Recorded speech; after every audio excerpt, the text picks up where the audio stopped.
నమస్కారం. ప్రేక్షకులందరికీ శుభోదయం.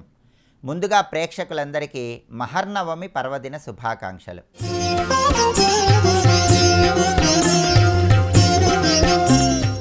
ఈనాటి దేవీ శుభయోగం శీర్షికన సౌమ్య రూపంలో మహిషాసురమర్ధిని అలంకారంలో, శాక్తేయ రూపంలో సిద్ధిదాత్రి అలంకారంలో ఉన్న అమ్మవారి అలంకార వైభవం ఏంటో, అమ్మవారికి సమర్పించాల్సిన నైవేద్యాలేంటో, జపించాల్సిన మంత్రాలేంటో పరిశీలిద్దాం. ప్రధానంగా ఈరోజు జగన్మాత సౌమ్య రూపంలో మహిషాసురమర్ధిని అలంకారంలో భక్తులందరికీ దర్శనమిస్తుంది.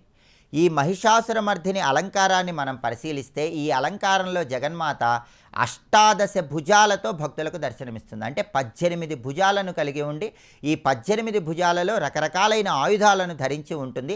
తన కాలి కింద మహిషుడనేటటువంటి రాక్షసుణ్ణి తొక్కి పట్టినట్లుగా అలంకారంలో దర్శనమిస్తుంది.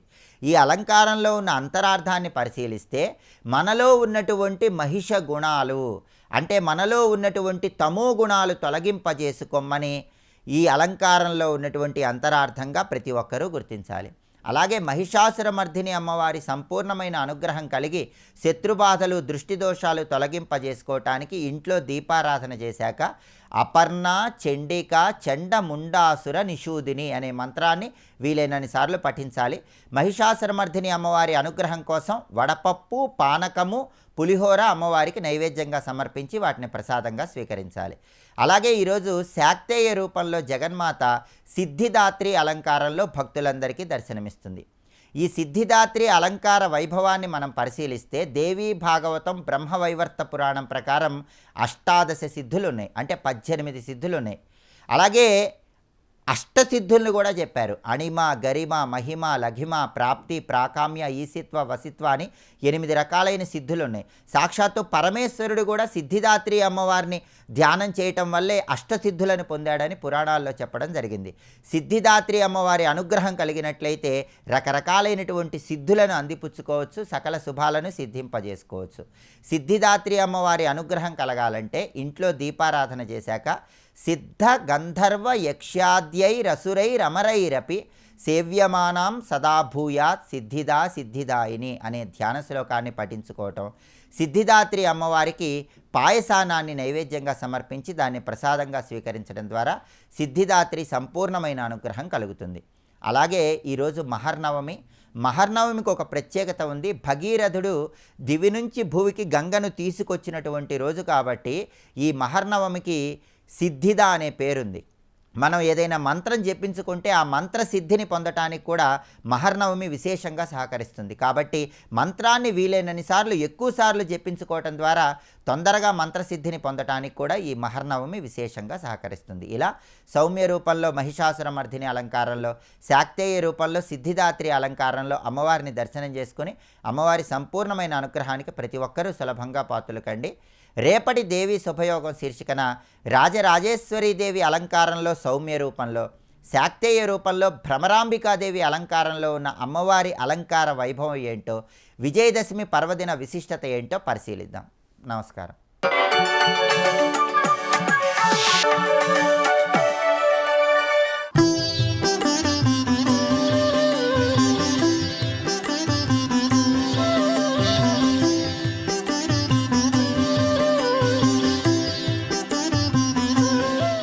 జయ జయ జగదంబ శివే, జయ జయ కామాక్షి, జయ జయాద్రిసుతే, జయ జయ మహేశ దయితే, జయ జయ చిద్గగన కౌముదీధారే. శ్రీ మహిషాసురమర్దిన్యై పరదేవతాయై నమః. దుర్గాదేవి నవరాత్రుల ఆరాధనలో నవమి చాలా విశేషమైనది. ఈటీవీ ప్రేక్షకులకు మహానవమి శుభాకాంక్షలు.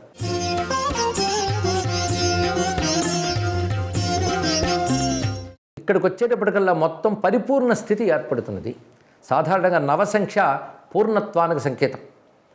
సృష్టిలోని జీవులందరిలోని పరిపూర్ణ జీవుడు ఎవరు అంటే మనుష్యుడు అని శాస్త్రం చెప్తున్నది. అంటే మానవుడికి పురుషుడు అని పేరు ఉన్నది. అంటే పరిపూర్ణుడు కనుక పురుషుడు, పూర్ణత్వాత్ పురుష, అంటే ఇతర జంతువుల కంటే పరిపూర్ణుడు. అందుకే ఇతర జంతువులకు లేని ఎన్నో లక్షణాలు మానవుడికి పరిపూర్ణంగా కనబడతాయి. ఉదాహరణగా వాక్శక్తి, జ్ఞానశక్తి ఇత్యాదులన్నీ మానవుడికి ఉంటాయి. ఇతడు పూర్ణమైన శరీరం ధరించడానికి గాను 9 మాసాలు తీసుకుంటాడు గర్భంలో. ఈ 9 మాసాలు కూడా పూర్ణత్వానికి సంకేతం. అందుకే నవ అనేది పూర్ణత్వానికి సంకేతం. అందుకే నవరాత్రుల్లో నవమి ముఖ్యం. 9 రాత్రుల్లో 9వది కనుక ఇది అత్యంత ప్రధానంగా చెప్పబడుతున్నది. అందుకే నవమి పూజ చాలా ముఖ్యము అని పెద్దలు చెప్తుంటారు. అందుకే ఆయుధ పూజ కానీ దేవీ పూజ కానీ ఇత్యాదులు చేసేవారు నవమికి ప్రాధాన్యం ఇస్తుంటారు. కొంతమంది నవమి చేసి దశమి నాడు కొనసాగిస్తారు. అందుకే నవమి పరిత్యజించి దశమి చేస్తే ప్రయోజనం లేదు. అందుకే నవమి చాలా ముఖ్యమైనటువంటిది. కేవలం దసరా చేసుకుంటా అనేటువంటి వాళ్ళు 9 రోజులు చేయని వాళ్ళు ఒకరోజు చేస్తామనే వాళ్ళు ఈ రోజునే చేయాలి అమ్మవారి ఆరాధన. ఇది ముఖ్యమైన అంశం. అయితే నవమి ఒక ప్రత్యేకత ఏంటంటే అది శుక్రవారంగానే కలిస్తే అలభ్య యోగం అంటారు. అంటే ఒక అరుదైనటువంటి యోగం అది. ఈ ఏడాది క్రోధినామ సంవత్సర శరన్నవరాత్రి ఉత్సవాల్లో శుక్రవారం నవమి వచ్చింది. ఇది కూడా విశేషమైనటువంటి అంశం. అందుకే ఈ రోజున అమ్మవారిని మనం ఏ రూపంలో అయినా కొలుచుకోవచ్చు. అయితే శక్తి ఆలయాల్లో కొన్ని చోట్ల ఈరోజు మహిషాసురమర్దిని అనే ఒక అలంకారం చేస్తారు. ఈ మహిషాసురమర్దిని దుర్గా రూపాల్లో ఒకటి అని చెప్పబడుతున్నది. కానీ దుర్గా అన్న మహిషాసురమర్దిని అన్న ఒకటే. ఈ మహిషాసురమర్దినికి శాస్త్ర ప్రకారంగా మరొక పేరు ఉన్నది. ఈ తల్లికి మహాలక్ష్మి అని పేరు. అంటే ఐశ్వర్యదాయిని విష్ణుపత్ని అయిన లక్ష్మి ఒకటి ఉన్నది. ఆ తల్లి మహాలక్ష్మి, ఈ తల్లి మహాలక్ష్మి. ఈవిడ మహిషాసురమర్దిని అనే దాన్ని మహాలక్ష్మి అనేటటువంటి మాట మనకి చండీ సప్తసతి మొదలైన గ్రంథాల్లో గోచరిస్తుంటుంది. మంత్రశాస్త్ర ప్రకారం కూడా ఈ స్వరూపాన్ని మహాలక్ష్మిగా కీర్తన చేస్తారు. ఉత్తరాది మొదలైన ప్రాంతాల్లో అమ్మవారి విగ్రహాలు పెట్టి ఆరాధన చేయడం ఆనవాయితీ. అది మృత్తికతోనే చేస్తారు, మన వినాయక చవితికి చేసినట్లుగా. అవి 3 రూపాలు పెడతారు. ఆ 3 రూపాలు కూడా దుర్గా రూపాలే. ఒకవైపు మధుకైటవ సంహారణే మహాకాళి ఉంటుంది, ఇంకొక వైపు శుంభ సంహారణే అయినటువంటి మహాసరస్వతి ఉంటుంది, మధ్యలో మహిషాసురమర్దిని అయినటువంటి మహాలక్ష్మి ఉంటుంది. అష్టాదశ భుజాలతో ప్రకాశిస్తూ ఉంటుంది ఈ తల్లి. ఈమెనే మహిషాసురమర్దిని అని అంటారు. అయితే ఎన్నో అసుర సంహారాలు చేసినా మహిషాసురమర్దిని చెప్పడంలో ఏదో విశేషం ఉన్నది. సర్వరాక్షసుల శక్తి యొక్క సమూహ స్వరూపం మహిషాసుర అని చెప్పబడుతుంది. అంటే రజోగుణ తమోగుణాల యొక్క కరడుగట్టినతనమే మహిషాసురుడు. దాన్ని నిగ్రహించి ఆ తల్లి లోకానికి క్షేమం కలిగిస్తోంది కనుక మహిషాసురమర్దిని అనగానే మనలో చుట్టూ ఉన్న ప్రకృతులు కూడా రజోగుణ తమోగుణాల యొక్క ప్రకోపాన్ని అమ్మ నిగ్రహించాలనే ప్రార్థన ఇందులో కనబడుతుంటుంది. ఎందుకంటే రజోగుణం అంటే అహంకారం పెరిగి అహంకారంతో కామక్రోధాలు విజృంభిస్తాయి. వాటి కోసం ఏ పనైనా చేస్తాడు, ఎంత పాపానికైనా ఒడుగడతాడు. అందుకే రజోగుణం ప్రమాదకారి. రెండవది తమోగుణం. తమోగుణం అంటే అజ్ఞానం. ఎంతటి అజ్ఞానం అంటే అజ్ఞానాన్ని జ్ఞానం అనుకునేంత అజ్ఞానం అది. అది కూడా విషయాన్ని తెలియనివ్వదు. దానివల్ల కూడా మానవుడు పతనమైపోతాడు. సమాజానికి రజోగుణం తమోగుణం 2 కలిస్తేనే హింస అనేది వచ్చి శాంతి అనేది కోల్పోతాం. అందుకే సమాజానికి రజోగుణ తమోగుణాల వల్ల శాంతి కోల్పోయి హింస పెచ్చరిల్లినప్పుడు అమ్మవారు అవతరించి అటువంటి దుష్టశక్తులంటే నిగ్రహించిన గాథలు మనం అసుర సంహార గాథలుగా పురాణాల్లో చదువుకుంటుంటాం. ఈ మొత్తం ఈ గాథల యొక్క స్వరూపం మహిషాసురమర్దిని రూపంలో మనం చూస్తుంటాం. జయ జయ హే మహిషాసురమర్దిని రమ్య కపర్దిని శైలసుతే అంటూ ప్రసిద్ధమైన మహిషాసురమర్దిని స్తోత్రం ఉన్నది. పైగా అమ్మవారి ఆరాధనలో ప్రత్యేకించి మహిష మస్తకం పెడతారు అక్కడ. అంటే ఒక మహిషము అన్నప్పుడు ఇక్కడ ఎనుబోతు అని చెప్తారు, ఇక్కడ దున్నపోతు. ఆ దున్నపోతు యొక్క తలని పెడతారు ఇక్కడ. ఆ తల మీద అమ్మవారు పాదం పెట్టినట్లుగా చెప్తారు. అసుర సంహార వేళ మహిషాసురుడు తన నుంచి ఒక రాక్షస శక్తిని చూపించి విజృంభిస్తూ ఉంటాడు. అప్పుడు అమ్మవారు ఆయుధాలతో కొడుతూ ఉంటే అప్పుడు కింద శరీరం అంతా మహిష శరీరము, పైన శరీరము మానవ శరీరం ముఖంతో వస్తాడు అతను. అప్పుడు అమ్మవారి ముఖాన్ని ఖండించినట్లు కూడా వర్ణించారు ఇక్కడ. ఆ ఖండించినప్పుడు ఇదివరకు తెగినటువంటి మహిష మస్తకం ఏదైతే ఉంటుందో దాని మీద పాదం పెట్టి తొక్కారిట. కనుక అమ్మవారి పాదస్పర్శ నోచుకున్న భాగ్యం ఉంది కనుక దానికి పూజార్హత ఏర్పడుతుంది. అలాగా ప్రత్యేకంగా మహిష మస్తకాన్ని ఆరాధిస్తారు. మహిష మస్తక నృత్త వినోదిని అని అమ్మవారిని స్తుతించడం కూడా మనకు కనబడుతుంటుంది. అదే మహిషాసురుని మర్దించిన రూపం భావన చేసినట్లయితే రజోగుణ తమోగుణాన్ని మర్దించి సత్వగుణానికి బలాన్ని రక్షణని ఇస్తూ లోకాన్ని కాపాడే త్రిగుణాతీత అమ్మవారు అనే భావన ఇందులో కనబడుతుంది. భారతీయ సంస్కృతిలో ఇవన్నీ కూడా ఒక తత్వ సంకేత రూపములు. అదే మహిషాసురుడు అంటే మానవ జాతికి ప్రతీక కాదు, అదేవిధంగా దున్నపోతు లాంటి జంతు జాతికి ప్రతీక కాదు. అది రజోగుణ తమోగుణములకు ప్రతీక. దానిని నిగ్రహించినటువంటి తల్లి అలా 2 నిగ్రహింపబడితే సత్వగుణానికి బలం పెరుగుతుంది. సత్వగుణానికి బలం పెరగడమే దేవతలకు బలం పెరగడం అంటే. అందుకే దేవతలందరూ అమ్మవారిని స్తుతిస్తూ సర్వబాధాప్రశమనం త్రైలోక్యస్యాఖిలేశ్వరి ఏవమేవ త్వయా కార్యం అస్మద్వైరి వినాశనం ప్రార్థన చేశారు. ఈ ప్రార్థన జాగ్రత్తగా వింటే దేవతలంటే మనకు అర్థమవుతుంది. దేవతలు ఏమడిగారు? సర్వబాధా ప్రసవనం త్రైలోక్యస్య, అమ్మ ముల్లోకాల్లో ఉండే అన్ని బాధలు పోవాలి అని నమస్కరిస్తూ, ఎందుకు నిన్ను ప్రార్థిస్తున్నావంటే ముల్లోకాలకు నువ్వే రాణివి గనక, త్రైలోక్యస్య అఖిలేశ్వరి.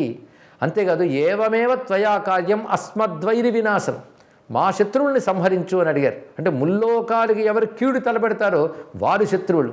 అది రాక్షస గుణం. అది ఆ గుణాన్ని సంహరించడం.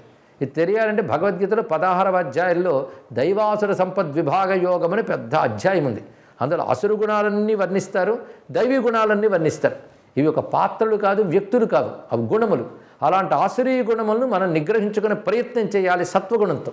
అలా మన ప్రయత్నం మనం చేస్తున్నప్పుడు కూడా మన వల్ల కాదు. అందుకే దేవతలు కూడా రాక్షసులు నిగ్రహించలేనంటే అర్థం సత్వగుణం, రజోగుణ, తమో గుణాలు నిగ్రహించలేనప్పుడు త్రిగుణాతీతమైనటువంటి పరమాత్మను ఆశ్రయిస్తే ఆ పరమాత్మ శక్తి దుర్గగా మనల్ని అనుగ్రహిస్తుందన్న భావమే మహిషాసురమర్దిని రూపంలో ఉన్నది.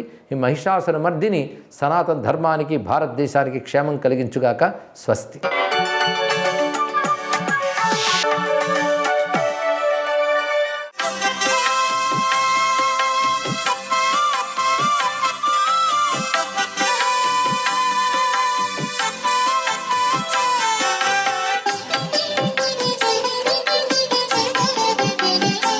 యాదేవీం సర్వభూతేషు లక్ష్మీరూపేణ సంస్థిత. దసరా నవరాత్రి మహోత్సవాలలో ఈ రోజున మహాశక్తి స్వరూపిణి అయినటువంటి ఆ మహిషాసురమర్దిని అవతార స్వరూపం.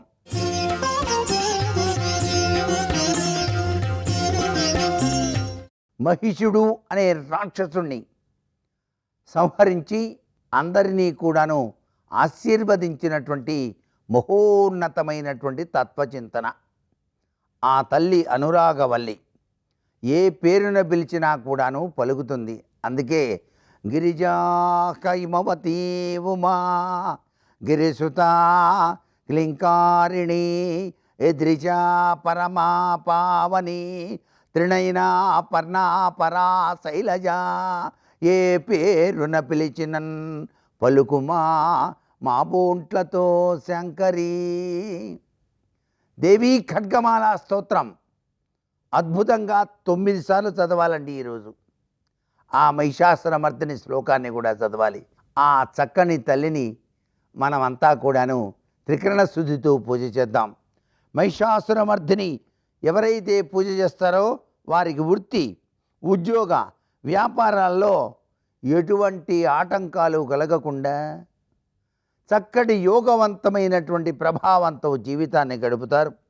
ఆకస్మిక ధన ప్రాప్తి, ఉద్యోగంలో ఉన్నతమైనటువంటి స్థితి, అనేక రంగాలలో అభివృద్ధి, ఇవన్నీ కలగడానికి ఎరుపు రంగు వస్త్రాన్ని ఒత్తిగా చేసి ఆవు నెయ్యితో ఆలయ ప్రాంగణంలో గనక దీపాన్ని వెలిగించినట్లయితే వీటన్నిటినీ కూడా ఆ చక్కని తల్లి మనకు ప్రసాదింపజేస్తుంది.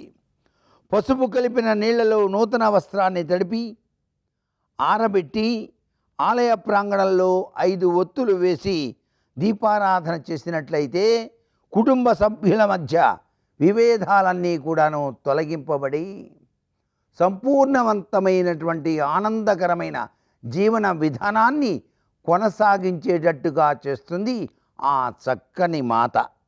ఎర్రటి మందార పూలు, అలాగే చామంతి పూలు, ఇవన్నీ మాలలుగా చక్కగా గుచ్చి ఆ మాలికలను ఆ జగన్మాతకు కనుక అలంకరణ చేసి చిత్రాన్నం నివేదనగా చేసి 10 మందికి కనుక పంచిపెట్టినట్లయితే శత్రుబాధలు అనేటువంటివి అసలు రానే రావు. అందుకే ఆ తల్లిని మహిషాసురమర్దినిగా, మహాలక్ష్మీ స్వరూపిణిగా మనం ఈరోజు ప్రార్థన చేస్తున్నాం. దృష్టిదోష నివారణార్థం కూడాను ఈ రోజున ఆవు నెయ్యితో దీపారాధన చేసి అమ్మవారికి చక్కగా గనక వివిధ రకాలైనటువంటి పిండి వంటలతో నివేదన సమర్పిస్తే దిష్టిదోష నివారణ కూడా ఆ యొక్క మహిషాసురమర్దిని మనకు కలిగింపజేసి తీరుతుంది సుమా. సర్వే జనా సుఖినో భవంతు.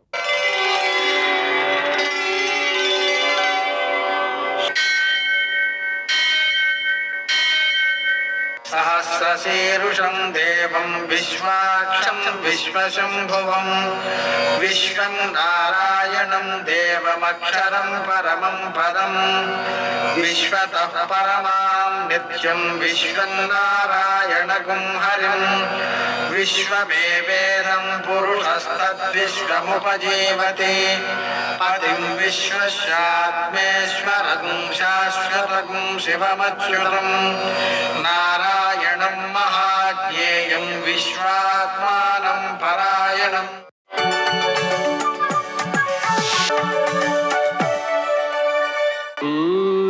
शौर्यमथेन्दुरिन्द्रपदवी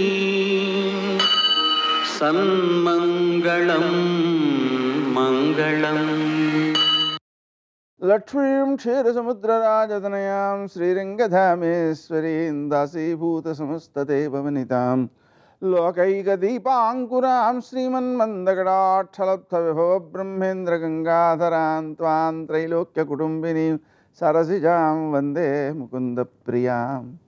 నేటి కాలమాన విశేషాలను గమనిద్దాం. స్వస్తి శ్రీ చాంద్రమాన క్రోధినామ సంవత్సరం దక్షిణాయనం, శరదృతువు ఆశ్వయుజమాసం, శుక్లపక్షం శుక్రవారం, సూర్యోదయం 6 గంటల 12 నిమిషాలకు, సూర్యాస్తమయం 5 గంటల 54 నిమిషాలకు, తిథి అష్టమి మధ్యాహ్నం 12 గంటల 1 నిమిషం వరకు, నక్షత్రం ఉత్తరాషాఢ తెల్లవారుజామున 5 గంటల 24 నిమిషాల వరకు, వర్జం మధ్యాహ్నం 1 గంట 35 నిమిషాల నుంచి 3 గంటల 10 నిమిషాల వరకు, దుర్ముహూర్తం ఉదయం 8 గంటల 32 నిమిషాల నుంచి 9 గంటల 12 నిమిషాల వరకు, మరల మధ్యాహ్నం 12 గంటల 26 నిమిషాల నుంచి 1 గంట 13 నిమిషాల వరకు, అమృతకాలం రాత్రి 11 గంటల 4 నిమిషాల నుంచి 12 గంటల 39 నిమిషాల వరకు, రాహుకాలం శుక్రవారం కాబట్టి ఉదయం 10:30 నుంచి 12 గంటల వరకు, అష్టకవర్గరీత్యా శుభప్రదమైన సమయం మధ్యాహ్నం 12 గంటల 5 నిమిషాలకి. నేటి విశేషం మహర్నవమి. ఈటీవీ ప్రేక్షకులకు మహర్నవమి శుభాకాంక్షలు.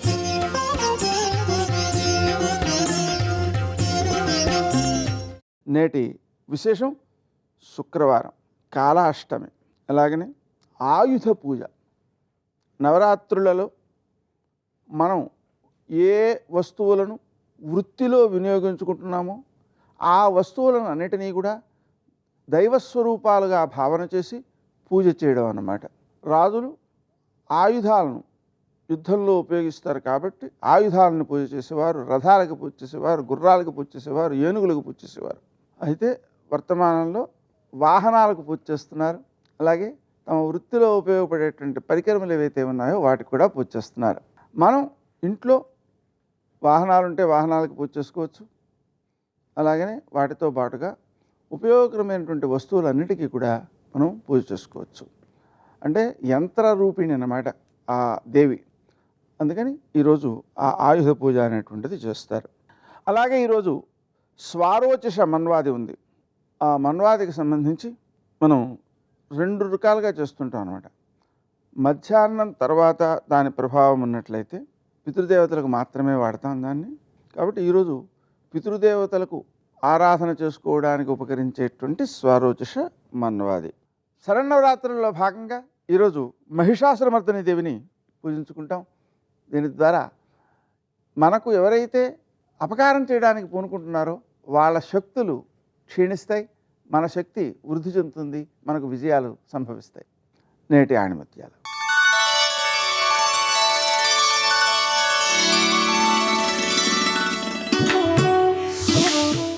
ఆశయం లేని జీవితం, విశ్వాసం లేని మాటలు, పట్టుదల లేని పనులు ఎందుకు కొరగానివి.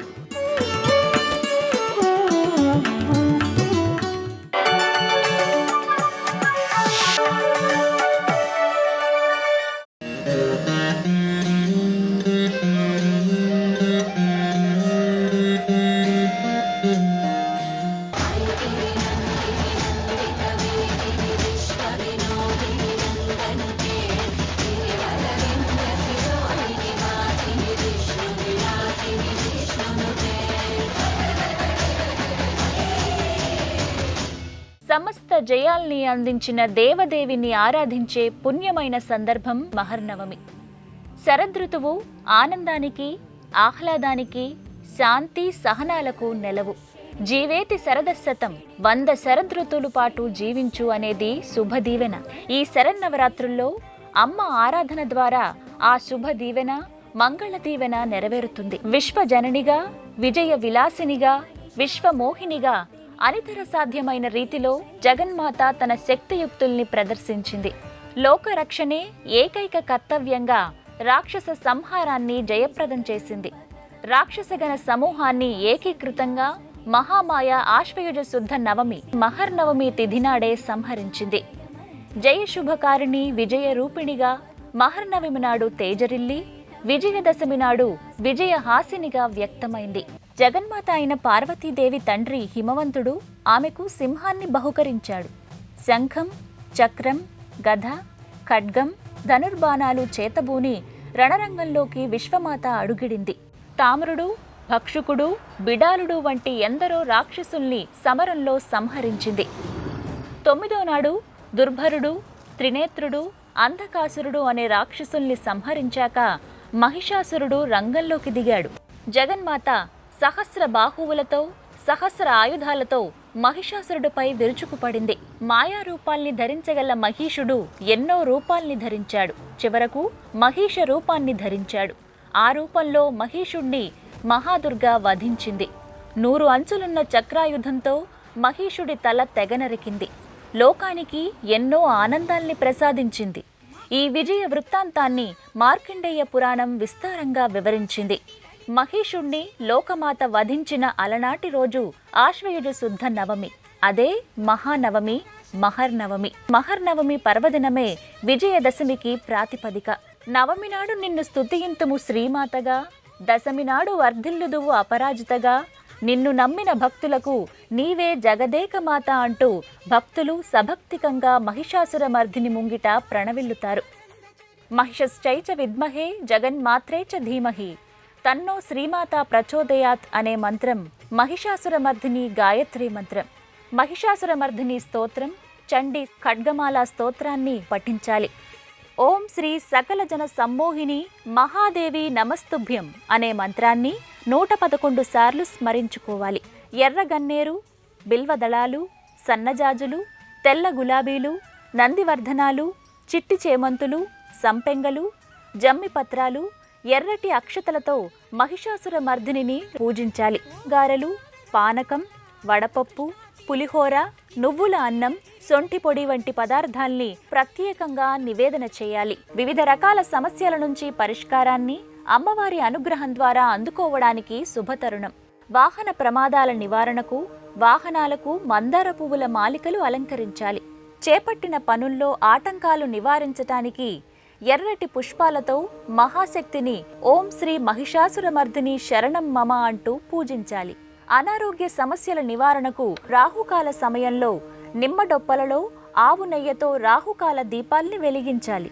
గోమాతకు ఆకు కొమ్మల్ని తినిపించడం ద్వారా ఆర్థికపరమైన అవరోధాలు తొలగిపోతాయి. బిల్వ దళాలు, తులసి దళాలు, అశోక పత్రాలతో కలిపి మాలికను తయారు చేసి ఇంటి మహాసింహద్వారానికి అలంకరించుకోవడం వలన గృహదోష నివారణలు తొలగుతాయి. అద్వైత సిద్ధికి ప్రేరణ శక్తిగా, అమరత్వ లబ్ధికి చైతన్య లబ్ధిగా, హరిషడ్వర్గాది గణాలపై అదుపును సాధించగల శక్తి సంధాత్రిగా సిద్ధాత్రి సాకారమవుతుంది. సర్వసిద్ధులకు సిద్ధాత్రి అధిష్టాన దేవత. అర్ధనారీశ్వర తత్వంతో మహాదేవుని అర్ధాంగిగా ఈ సిద్ధాత్రి ప్రకటితమవుతుంది.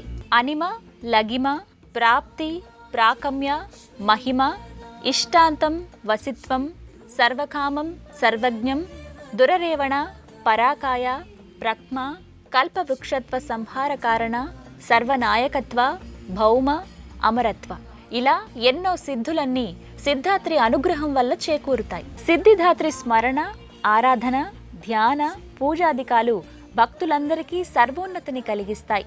రాక్షస సంహారాన్ని లోక కళ్యాణం కోసం జయప్రదంగా నిర్వహించి సర్వమంగళదాయినిగా అమ్మ శోభిల్లుతుంది.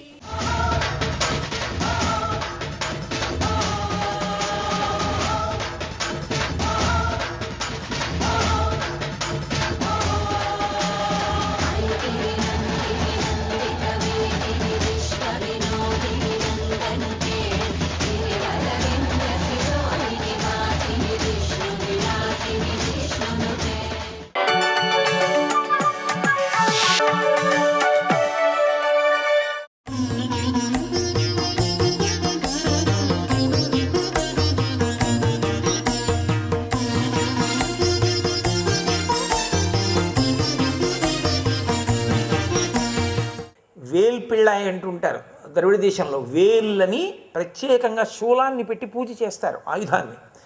ఆ శూలం పరదేవతయే, అమ్మవారే శూలంగా మారి సుబ్రహ్మణ్యుడి చేతిలోకి వెళ్ళింది. ఈ శూలం మా అమ్మ శక్తి స్వరూపిణి నా చేతిలో ఉన్న కారణం చేత రాక్షస సైన్యాన్ని చంపా, ఈ శక్తి అంతా మా అమ్మది, అందుకని మా అమ్మకి చెప్పాలి కృతజ్ఞత. అందుకు పరిగెడుతున్నాడు అమ్మ దగ్గరికి, అందుకు వెళ్ళలేదు నాన్నగారి దగ్గరికి. నాన్నగారు ఇలా కూర్చుని రమిస్తూ ఉంటాడు జ్ఞానమూర్తి ఆయన, అందుకే జ్ఞానదాత మహేశ్వర. అదే అద్వైత సిద్ధి కలిగిందనుకోండి, పరమశివుడికి నమస్కారం చేయాలి. ఇప్పుడు యుద్ధంలో గెలిచారు, శక్తికి నమస్కారం చేయాలి. అది శంకరుల యొక్క ప్రౌఢిమ అంటే అలా ఉంటుంది కవిత్వం. ఎక్కడ కదలిక ఉన్న శక్తి, కదలికలు ఎప్పుడు ఆగిపోయినా శివుడు. మీరు బాగా జ్ఞాపకం పెట్టుకోవాలి నిర్వచనం. కదలికలు ఆగితే శివుడు, కదిలితే శక్తి. ఒక సరోవరం కదలికలు లేకుండా ఉందనుకోండి శివుడు, మీరు చిన్న బెడ్డ వేస్తే కదిలిందనుకోండి అమ్మ. అందుకే శక్తి కదలకుండా ఆగిపోతే నిరర్థకం, శివుడు కదిలిపోతే ప్రయోజనం ఉండదు. ఎంతవరకు అంతవరకే కదలాలి ఆయన. అందుకే ఆయన ఎప్పుడు జ్ఞానమునందు రమిస్తూ ఉంటాడు. అటువంటి పరమేశ్వరుడి దగ్గరికి వెళ్ళరు, అమ్మ దగ్గరికి వెడతారు. ఎందుకని కదలికలన్నీ ఆవిడవి. ఆవిడ ఆ సమయానికి ఆస్ఫురణనిచ్చి అలా ఆయుధాన్ని కదిపి శత్రువుని చంపేటట్టు చేసిన తల్లి పరదేవత. అందుకని సుబ్రహ్మణ్యుడికి అమ్మ గుర్తొచ్చింది, పరిగెత్తాడు. ఇంద్రుడికి ఎందుకు గుర్తొచ్చింది? మరి ఇంద్రుడు ఎందుకు వచ్చాడు వెనకాతలా అంటే, కఠోపనిషత్తు మీరు చదివి ఉంటే ఒక విషయం మీకు అర్థమవుతుంది. కఠోపనిషత్తులో ఇంద్రుడు రాక్షస సంహారం చేశాడు దేవతల్ని తీసుకొని. చేసి వచ్చి ఒక చోట కూర్చుని విజయోత్సవం చేసుకుంటున్నాడు, మనమే గెలిచాం. పరదేవత ఒక పెద్ద భూతస్వరూపాన్ని పొంది ఓ గడ్డి పరక తెచ్చి వాళ్ళ మధ్యలో పడేసి పెద్ద అరుపు ఒకటి అరిచింది. ఆ గడ్డి పరకని కదపండ్రా అంది. ఇంద్రుడు అన్నాడు, నేను కదపడం ఏమిటి, గడ్డి పరకని నేను కదపనా, ఓ అగ్ని కాల్చేయి అన్నాడు. అగ్నిహోత్రుడు వెళ్ళి దాని మీద నిలబడ్డాడు చాలాసేపు, అది అలాగే ఉంది. అరే పచ్చి గడ్డి పరక, దాన్ని నేను కాల్చలేకపోయాను. అగ్ని చిన్నబుచ్చుకుని వెళ్ళిపోయాడు. వాయువుని పిలిచాడు, ప్రభంజనుడు విరిచేస్తాడు ఏదైనా, దాన్ని తొలగతోయి అన్నాడు. గాలి తన వేగం అంతా పెట్టి వీచాడు, గడ్డి పరక కదలలేదు. ఇంద్రుడే వెళ్ళి ఎత్తాడు, ఎత్తలేకపోయాడు. అప్పుడు ఆయనకు అనుమానం వచ్చింది, ఎదురుగుండా కనపడుతున్న భూతం పరదేవత, ఆ తల్లి శక్తి స్వరూపిణి, ఆవిడ అనుగ్రహిస్తే మనం గెలిచాం. మనం ఏదైనా గెలిచినప్పుడు ముందు ఆ గెలుపునకు కారణమైన కదలికలనిచ్చినటువంటి తల్లికి నమస్కరించకుండా మాది అంటే కృతజ్ఞత. కాబట్టి ఆ తల్లికి నమస్కరిస్తానని నమస్కరించాడు. నమస్కరిస్తే ఆ తల్లి బ్రహ్మ విద్య నేర్పింది. ఆ బ్రహ్మ విద్య నేర్పినటువంటి క్షేత్రమే, కఠోపనిషత్తు జరిగినటువంటి క్షేత్రమే శ్రీకాళహస్తి. సర్వం శ్రీ ఉమామహేశ్వర పరబ్రహ్మార్పణమస్తు. స్వస్తి.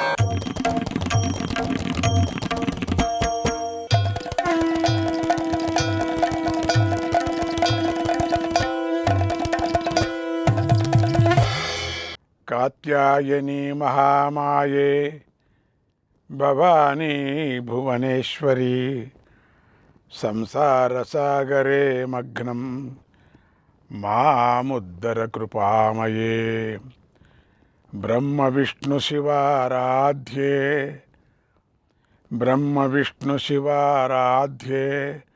ప్రసాదం జగదంబికే మనోభిలషితం దేవి వరం దేహి నమోస్తుతే. శ్రీదేవి నవరాత్రి వ్రతంలో ఈ 9వ రోజున సాక్షాత్తు గురురూపిణి అయినటువంటి అమ్మవారే హిమవంతుడికి దేవి వ్రతాలను ఉపదేశిస్తుంది, పూజలను కూడా ఉపదేశిస్తుంది. వాటిని మనం కూడా ఉపదేశంగా గ్రహిస్తాం. వ్యాస మహర్షి జనమేజయుడితో, ఓ జనమేజయ, ఇక నేను నీకు స్త్రీలు పురుషులు ఆచరించవలసిన దేవీ వ్రతాల గురించి చెబుతున్నాను విను. అనంత తృతీయం, రస కళ్యాణిని, ఆర్ద్ర నందకరం అని 3 ప్రధాన వ్రతాలు ఉన్నాయి. అలాగే శుక్రవార వ్రతం, కృష్ణ చతుర్దశి వ్రతం, భౌమవార వ్రతం, ప్రదోష వ్రతం అనేవి కూడా ముఖ్యమైన వ్రతాలే. ప్రదోష వేళలో అంటే సాయం సంధ్యా సమయంలో శివుడు పార్వతితో కలిసి ఆనంద నృత్యం చేస్తాడు. అప్పుడు దేవీ వ్రతం కనుక చేస్తే విశేష ఫలం దక్కుతుంది. ఈ వ్రతాన్ని రోజంతా ఉపవాసం ఉండి చేయాలి. సోమవార వ్రతమని ఒకటి ఉంది. అదంటే నాకెంతో ఇష్టం. ఈ వ్రతం చేసేటప్పుడు పగలంతా ఉపవాసం ఉండి రాత్రిపూట భోజనం చేయాలి. ఇక వసంత నవరాత్రులు, శరన్నవరాత్రుల గురించి చెప్పనక్కర్లేదు. అవి అంటే నాకెంతో ఇష్టం. ఈ 2 రకాల నవరాత్రులు చేసిన వారు ఈ నా సాయుధ్యాన్ని పొంది అనంతమైన సౌఖ్యాలు అనుభవిస్తారు. ఇక డోలోత్సవము, రథోత్సవము మొదలైన ఉత్సవాలన్నీ చేయాలి. సువాసిని పూజ చేయాలి, కుమారి పూజ చేయాలి, బ్రహ్మచారులను పూజించాలి. వారందరిలోనూ నేను ఉన్నానని తెలుసుకొని పూజించాలి. నా పూజలో అయ్యో ధనం ఖర్చు అయిపోతుందేమో అనే పిసినారితనం ఉండకూడదు.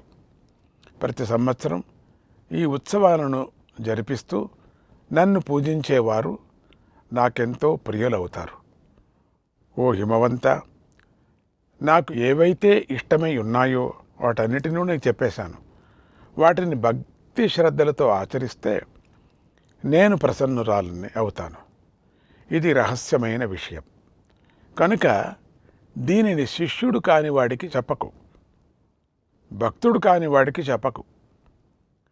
నా విశ్వరూపాన్నే మనస్సులో దర్శించు, నా నామాన్నే జపించు, ధ్యానించు, అనన్య భక్తితో నన్ను ఆశ్రయించు.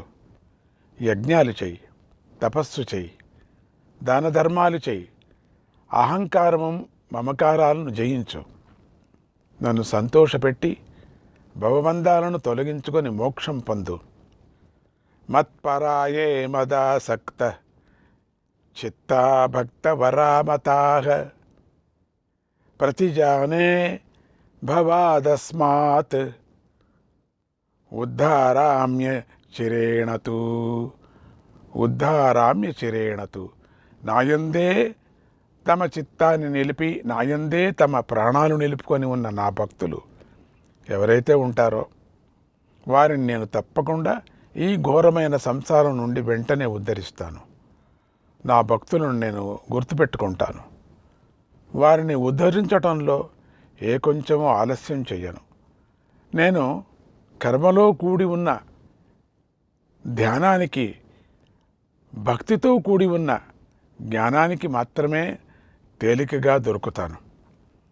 వీటిని విడిచి కేవలం కర్మ ఒకటే చేస్తే నేను దొరకను. భక్తి ధ్యానాలు గల జ్ఞానులే నన్ను చూస్తారు. వాటిని విడిచిపెట్టి కేవలం కర్మ చేసేవారు నన్ను చూడలేరు. అందుచేత చేసే కర్మలో భక్తి ఉండాలి, ధర్మం ఉండాలి. అప్పుడే నేను దొరుకుతాను. ధర్మంగా ఉండటం వల్ల భక్తి పుడుతుంది, భక్తి వల్ల జ్ఞానం లభిస్తుంది. వేదశాస్త్రాల ద్వారా తెలుసుకున్నదే ధర్మం అవుతుంది. దానినే ఆచరించాలి. నేను సర్వజ్ఞురాలిని, సర్వశక్తిమంతురాలిని. నా నుంచే వేదం పుట్టింది. అందుచేత నాకు అజ్ఞానం లేదు. కనుక నా నుంచి పుట్టిన వేదం అందరికీ ప్రియమై ఉంది. ఇందులో ఏమాత్రమూ సందేహించవలసిన పని లేదు. నా ఆజ్ఞయే వేదము. దీన్ని మానవులెవరూ తిరస్కరించటానికి వీల్లేదు, అతిక్రమించి నడుచుకోవటానికి వీల్లేదు. యదా యదా హి ధర్మస్య గ్లానిర్భవతి భూధర అభ్యుత్థానమధర్మస్య తదా వేషాన్ బిభర్మ్యహం. ధర్మానికి హాని కలిగి అధర్మం బాగా పెరిగిపోయినప్పుడల్లా నేను ఆయా అవతారాలు ధరించి అవతరిస్తూ ఉంటాను. వేదధర్మాన్ని ఆచరించని వారిని, అవమానించని వారిని శిక్షించటం కోసమే నేను నరకాలను సృష్టిస్తాను. వాటి పేరు వింటే భయం కలిగే విధంగా వాటిని సృష్టి చేశాను. వేదధర్మ ప్రకారంగా నడుచుకుంటేనే పరబ్రహ్మ సాక్షాత్కారం అవుతుంది. హృదయంలో పూజించే యోగ్యత, అధికారం కలగనంత వరకు నన్ను బాహ్యంగానే పూజించాలి. సిద్ధి కలిగిన తరువాత అంతఃపుర పూజనే చేసుకోవచ్చు.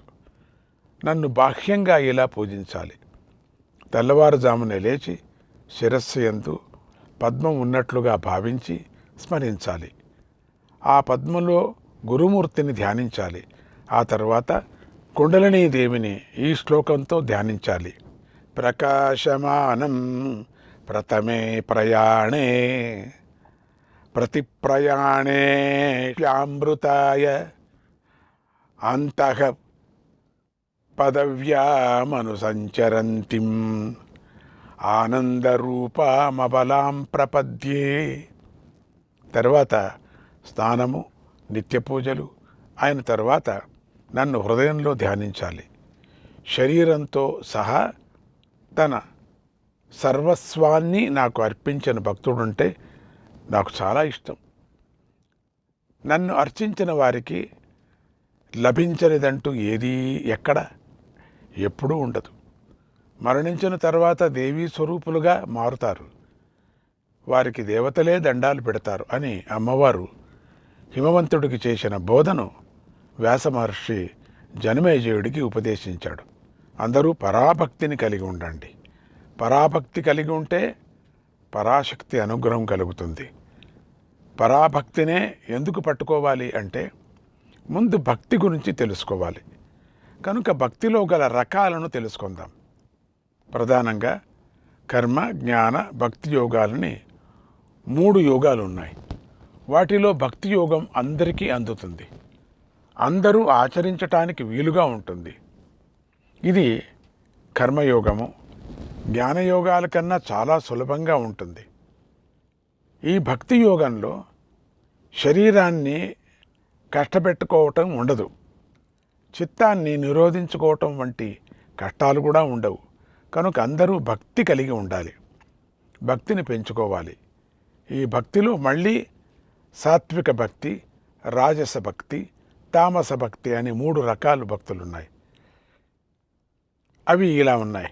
కొంతమంది భక్తులు పరులను పీడిస్తూ ఉంటారు, మోసం చేస్తూ ఉంటారు, మాత్సర్యం కలిగి ఉంటారు, కోపాన్ని కలిగి ఉంటారు. ఇది తామస భక్తి. దీన్ని విడిచిపెట్టాలి. ఇంకొంతమంది భక్తులు ఇతరులను పీడించరు, కానీ ఎప్పుడూ తమ మేలునే కోరుకుంటూ ఉంటారు. ఎన్నో కోరికలతో ఉంటారు. జీవాత్మ పరమాత్మ యందు భేదబుద్ధి కలిగి ఉంటారు. ఎప్పుడూ భోగాలు అనుభవించాలని కోరుకుంటూ ఉంటారు. కీర్తి కావాలని కోరుకుంటూ ఉంటారు. ఫలం లభించాలనే ఆశతో ఉంటారు. దీనిని రాజస భక్తి అంటారు. దీనిని కూడా విడిచిపెట్టాలి. మరికొంతమంది పాపాలు పోవాలని కర్మలు ఆచరించి ఫలాన్ని పరమేశ్వరుడికి అర్పిస్తారు. వేదాలను గౌరవిస్తారు. భేదభావం లేకుండా భగవంతుణ్ణి ఆరాధిస్తారు. దీనిని సాత్విక భక్తి అంటారు. ఈ సాత్విక భక్తి తామస, రాజస భక్తుల కన్నా మంచిది. ఇది పరాంబికా భక్తిని పొందటానికి సహాయం పడుతుంది. మిగతా 2 భక్తులు పనికిరావు. అందరూ కూడా ఈ పరాభక్తిని పొందటానికి ప్రయత్నించాలి. పరాభక్తి అంటే నిరంతరం అమ్మవారి గుణాలనే వినాలి, అమ్మవారి నామాన్నే కీర్తించాలి, అమ్మవారి దివ్యమంగళ స్వరూపంపై దృష్టి పెట్టాలి, ఎంతో అనురక్తితో అమ్మను కీర్తిస్తూ ఉండాలి, ఎంతో ప్రేమతో అమ్మను తెలుసుకుంటూ ఉండాలి. జీవరాశులన్నిటిలోనూ అమ్మరూపాన్నే చూస్తూ ఉండాలి. తానంటే తనకెలా ఇష్టమో ఇతరుల పట్ల కూడా అలాంటి ఇష్టమే కలిగి ఉండాలి. తనను ప్రేమించినట్లుగానే ఇతరులను కూడా ప్రేమించాలి. అందరిలోనూ ఒకే ఒక చైతన్య పదార్థం ఉందని గ్రహించాలి. చీమ నుంచి బ్రహ్మదేవుడి వరకు గల ప్రాణులలో అమ్మవారే ఉందని తెలుసుకొని అందరినీ సమానంగా ఆదరించాలి, పూజించాలి, నమస్కరించాలి. ఎవరి పట్ల కూడా ద్రోహచింతన లేకుండా ఉండాలి. ఎప్పుడూ శాస్త్రాలు, పురాణాలు వినటంలో ఆసక్తి కలిగి ఉండాలి. నిత్యకర్మలు ఆచరిస్తూ ఉండాలి. దైవ పూజ చేస్తూ ఉండాలి. అహంకార మమకార భావాలు లేకుండా ఉండాలి. ఇది పరాభక్తి. అందరూ తమ భక్తిని ఒకసారి పరిశీలించుకొని పరాభక్తిని పొందటానికి ప్రయత్నించండి. పరాభక్తులకు జ్ఞానం లభిస్తుంది, మణిద్వీపం లభిస్తుంది. కనుక మీ అందరికీ పరాశక్తి అనుగ్రహం వల్ల పరాభక్తి లభించుగాక అని ఆశీర్వదిస్తూ శ్రీమాత్రే నమః. బ్రహ్మజాయాం భజేతామమేయాం పరబ్రహ్మజాయాం భజేతామమేయాం సదా నిర్వికల్పాం సతిం సృష్టిశిల్పాం సదా నిర్వికల్పాం సతిం సృష్టిశిల్పాం శివామాదిజల్పాం సమస్తార్థతల్పాం శివామాదిజల్పాం సమస్తార్థతల్పాం మహాయోగకుల్యాం నిజజ్ఞానకల్యాం మహాయోగకుల్యాం నిజజ్ఞానకల్యాం అజాండాళిమాల్యాం స్వయా స్వాంచతుల్యాం అజాండాళిమాల్యాం స్వయా స్వాంచతుల్యాం పరబ్రహ్మజాయాం భజేతామమేయాం పరబ్రహ్మజాయాం భజేతామమేయాం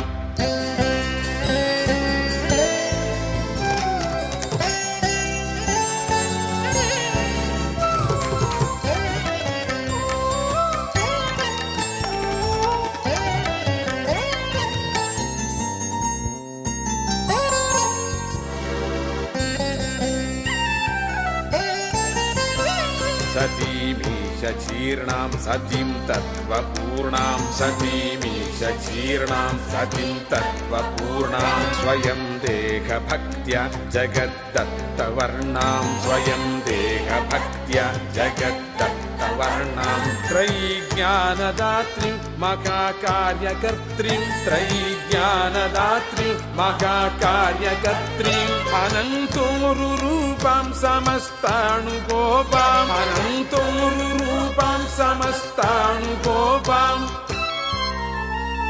పరబ్రహ్మజాయాం భజేతామమేయాం పరబ్రహ్మజాయాం భజేతామమేయాం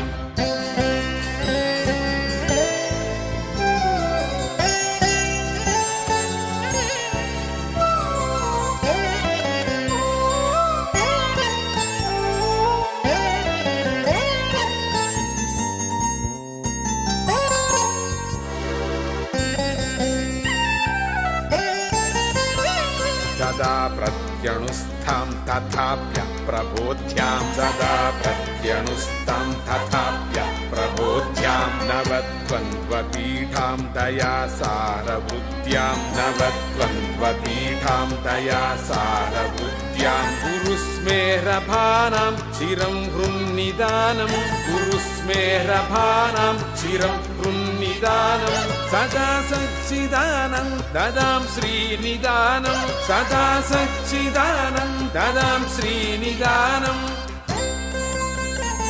పరబ్రహ్మజాయాం భజేతామమేయాం పరబ్రహ్మజాయాం భజేతామమేయాం పరబ్రహ్మజాయాం భజేతామమేయాం పరబ్రహ్మజాయాం భజే